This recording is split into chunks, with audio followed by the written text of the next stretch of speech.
Croma, croeso I Gogledd Cymru, pawb yn iawn. Ydyn, diolch. Ydych chi wedi chwarae yn y Gogledd o blaen? Na, tro gyntaf ni chwarae fel band yn y Gogledd. Tro cyntaf fi yn Wrexham hefyd. Ie, tro gyntaf fi yn Wrexham, actually. Trini te. Beth ydych chi feddwl? Ydy o'n plesio?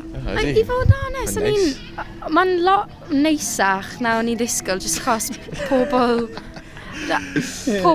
pobl sy'n dweud stuff amdano Wrexham, nhw wastad yn bitch amdano Wrexham. Ond mae'n really pretty. Ond ni o'r cymoedd, so like, yeah. Sgynnoch chi'n byd I ddeud, really?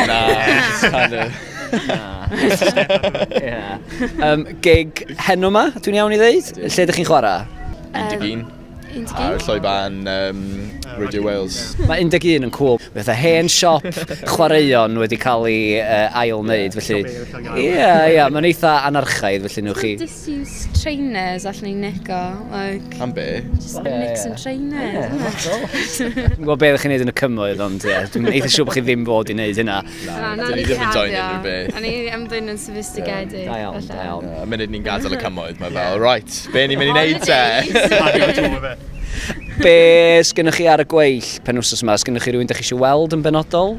Wel, dwi'n really edrych fan I weld Betsy, actually. Hefyd yr pilot. Mae stage clash gyda Brychau Hir ar HMS, so... Yeah. Difficult. Mae'n credu na, that's the thing sy'n mynd I torri lan band ni. Yeah. Os oedd HMS y Brychau Hir yn WWE wrestling match, pwy bydd yn ennill? I beg to differ, I fod honest. Dwi ddim siŵr, byddai'n offi weld hwnna, so Esparrec, os chi'n gwylio. Steffan David. Byddai'n gwylio hwnna. Felly bandiau yn erbyn bandiau,